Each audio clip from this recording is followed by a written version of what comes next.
Hello viewers, welcome to our channel. నేను మీ చరణ్ పరిమి.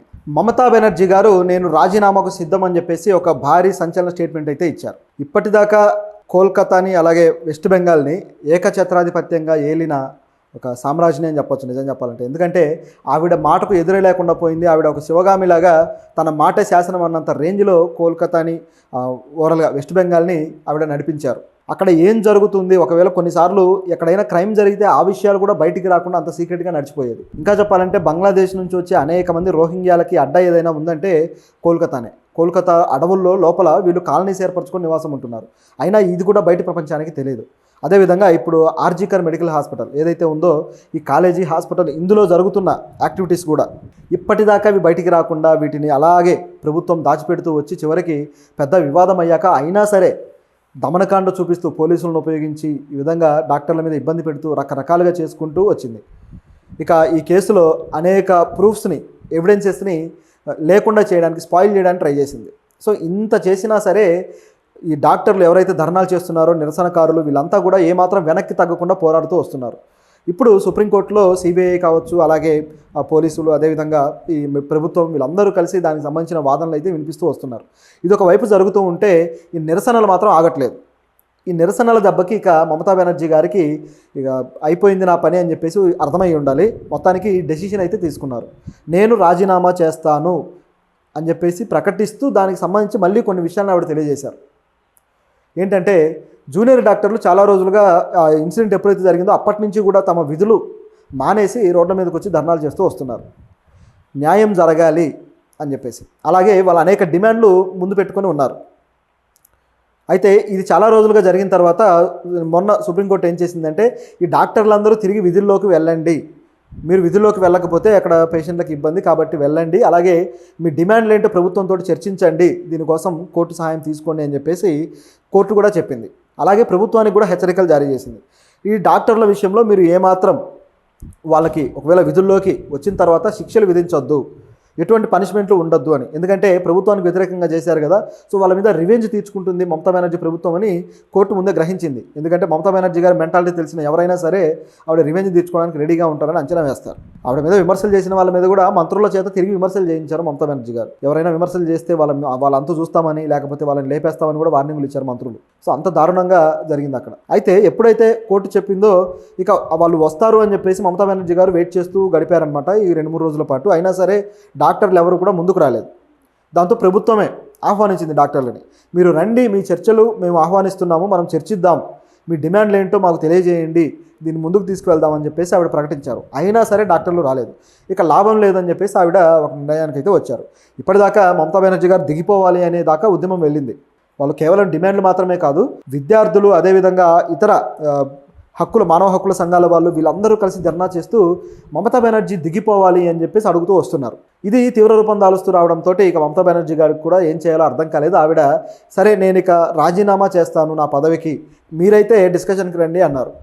మొత్తానికి డాక్టర్లు అయితే ఆ స్టేట్మెంట్ తర్వాత ఒప్పుకున్నారు. సరే మేము డిస్కషన్కి వస్తాము అని చెప్పేసి వాళ్ళు కొన్ని కండిషన్లు పెట్టారు. ఏంటంటే 30 మంది మేము వస్తాం అంటే ఒక లేఖ రాశారనమాట మమతా బెనర్జీ గారికి. ఆ లేఖలో ఏముందంటే 30 మంది డాక్టర్స్ వస్తాం మేము, అదేవిధంగా మా డిమాండ్స్ని మీరు అంగీకరించాలి, అదేవిధంగా మరికొన్ని ప్రతిపాదనలు కూడా చేశారు. సో అంటే వాళ్ళకి సంబంధించి ఏవైతే డిమాండ్స్ ఉన్నాయో ఆ సెక్యూరిటీ పర్పస్లు కావచ్చు, అలాగే ఈ కేసు విషయంలో ఎవిడెన్సెస్ని మాయం చేసినవి కావచ్చు, ఇవి కూడా వాళ్ళు మెన్షన్ చేస్తూ వచ్చారనమాట. సో ఇట్లా రకరకాలుగా వాళ్ళ డిమాండ్ అయితే ఉంది. అదేవిధంగా మమతా బెనర్జీ గారు ఏం చేశారంటే దీనికి రిప్లైగా 30 మంది అయితే కుదరదు, కేవలం 15 మంది రండి, అంటే మీటింగ్లో 15 మంది మాత్రమే హాజరవ్వాలి, సో దాంట్లో నేను ఖచ్చితంగా పాల్గొంటాను, అదేవిధంగా కనీసం ఆ మీటింగ్ పూర్తయిన తర్వాత మా డెసిషన్ చెప్పడానికి కూడా మాకు టైం ఇవ్వండి అని చెప్పేసి అడగడం జరిగింది. అయితే దీనికి లేదు, మేము ఖచ్చితంగా 30 మంది వస్తామని చెప్పేసి భీష్మించుకొని కూర్చున్నారు వాళ్ళు. చివరికి మమతా బెనర్జీ గారు మీటింగ్ టైం సాయంత్రం 5 గంటలకి మీటింగ్ టైంకి వచ్చి కూర్చొని దాదాపు 2 గంటల పాటు వెయిట్ చేశారు. అయినా సరే డాక్టర్లు ఎవరు కూడా అక్కడికి రాలేదు. దాంతో ఆవిడ చూసి ఇక సరే అని చెప్పేసి వెళ్ళిపోయారు. 2 గంటలు వెయిట్ చేసిన తర్వాత దీన్ని మొత్తానిగా ట్విట్టర్లో పెట్టారు ఆవిడ. మమతా బెనర్జీ గారు ఆ టీఎంసీ ఏదైతే ట్విట్టర్ అకౌంట్ ఉందో దాంట్లో పెట్టారు. నేను 2 గంటల పాటు వెయిట్ చేశాను, కానీ డాక్టర్లు ఎవరు దీనికి సమావేశానికి రాలేదు. నిజానికి గతంలో మోడీ గారు ఎప్పుడైనా ఇటువంటి సమావేశాలు పెట్టారా, ఈ విధంగా ఒక మెట్టు దిగి చర్చలకు ఆహ్వానం పలికారా అని చెప్పేసి మోడీ గారి మీద ఈ సందర్భంగా సెటైర్ వేశారు. టాపిక్ ఒకటైతే ఆవిడ టార్గెట్ మాత్రం మరొకటి. ఇది ఇక్కడ ఉన్న పరిస్థితి. సో ఆవిడ రైతుల ఉద్యమాల సందర్భంలో కావచ్చు, అలాగే మణిపూర్ సంఘటనలో కావచ్చు, ఏమైనా మోదీ గారు ఇట్లా వచ్చి ప్రశ్నించడము, అదేవిధంగా దీన్ని కంట్రోల్ చేయడానికి చర్యలు తీసుకుంటానని చెప్పేసి చెప్పడము, లేదా వాళ్ళతో చర్చించడం, ఇవన్నీ చేశారా అని చెప్పేసి అడిగారు. నిజానికి మోదీ గారు అయితే చేయలేదు. ఇంకా చెప్పాలంటే వాళ్ళ మీద ఖలిస్తానీ ఉద్యమకారులు అన్నాడు, నానా రకాలుగా వాళ్ళ తీవ్రవాదులను దూషించాడు, ఎన్నెన్నో చేసి చివరికి అంతా అయిపోయిన తర్వాత లాస్ట్లో క్షమాపణ చెప్పాడు. సో ఆయన మాటలు, ఆయన ఏవైతే ఆరోపణలు చేశాడో అవన్నీ కూడా అబద్ధాలే, హంబక్కే అని చెప్పేసి అర్థమైంది. దాంతోపాటు మరోవైపు చూసుకుంటే మణిపూర్ సంఘటనలో అయితే కనీసం మణిపూర్లో ఇలాంటిది ఒకటి జరుగుతుంది అని ఆయన గుర్తించినట్టుగా కూడా ఆయన బిహేవ్ చేయలేదు. అవును జరుగుతుంది, ఖచ్చితంగా దీన్ని మేము అడ్డుకుంటాం, మా ప్రభుత్వం చర్యలు తీసుకుంటుందని ఒక మాట మాట్లాడడానికి కూడా ఆయన ముందుకు రాకుండా, అది చాలా పెద్ద రచ్చ అయింది గత పార్లమెంటు సమావేశాల్లో, గత ప్రభుత్వంలో. సో అట్లా అయ్యి చివరికి ఆయన మీద అవిశ్వాస తీర్మానం పెడతాము అన్నప్పుడు రియాక్ట్ అయ్యాడు. సో అంత దారుణమైన పరిస్థితి తెచ్చుకున్నాడు ఆయన. సో మోదీ గారు తెలిసిందే, ప్రభుత్వానికి వ్యతిరేకంగా ఉన్న ఏ విషయానికి ఆయన రియాక్ట్ అవ్వడు.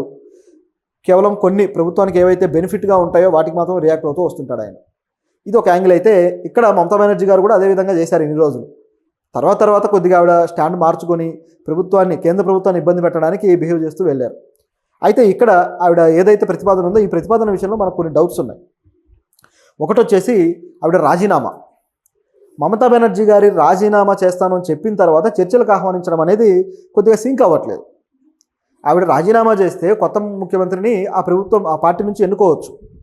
ఎందుకంటే ఆల్రెడీ వాళ్ళు ప్రజలు గెలిపించిన పార్టీయే కాబట్టి మరొక ముఖ్యమంత్రిని ఆ పార్టీ నుంచి ఎన్నుకుంటే సరిపోతుంది. అప్పుడు ఆ ముఖ్యమంత్రి చర్చలకు ఆహ్వానిస్తే వాళ్ళు ఈజీగా వచ్చేవాళ్ళు. ఎందుకంటే వాళ్ళ డిమాండ్స్లో మొదటి డిమాండ్ ఆవిడ పదవి నుంచి దిగిపోవాలని.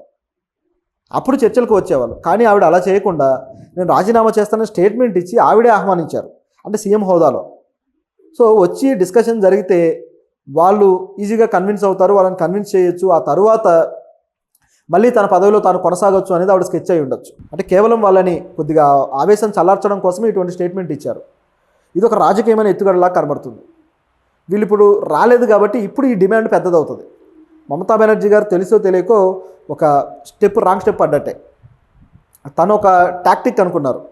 సో రాజీనామా చేస్తాను అంటే వాళ్ళు ఆవేశం చల్లారి వస్తారు అనుకున్నారు, కానీ రాలేదు. అంటే ఇప్పుడు రాజీనామా తానే స్వయంగా వాలంటరీగా ఒప్పుకున్నట్టు అయింది కాబట్టి ఇక వీళ్ళ మెయిన్ పట్టు దాని మీదే ఉంటుంది. చర్చలు కూడా సెకండరీ అవుతాయి. మమతా బెనర్జీ రాజీనామా చేసి కొత్త సీఎం మాకు ఆహ్వానం పలకాలి అని చెప్పేసి మొదలెడతారు. అవకాశం ఇక్కడ పుష్కలంగా ఆవిడే ఇచ్చారు వాళ్ళకి ఆ ఛాన్స్. కాబట్టి మరి ఈ డాక్టర్ల స్టెప్ ఎలా ఉంటుంది, మమతా బెనర్జీ దీనికి మళ్ళీ కౌంటర్ ఏ విధంగా తయారు చేసుకుంటారు అనేది ఆసక్తికరంగా మారింది. ఇప్పటిదాకా బీజేపీ ఆవిడ్ని ఒక విధమైన విమర్శలు చేస్తూ వస్తున్నారు, ప్రభుత్వాన్ని మార్చాలి, నిజానికి డిమాండ్ బీజేపీ నుంచి వచ్చిందే, మార్చాలి అది ఇది అని చెప్పి. ఇప్పుడు దాన్ని ఉధృతం చేయడానికి వాళ్ళకు కూడా ఒక పీక దొరికినట్టు అయింది. సో దీన్ని ఆస్కారం చేసుకుని ఏం చేస్తారనేది ఇప్పుడు ఆసక్తికరంగా మారింది.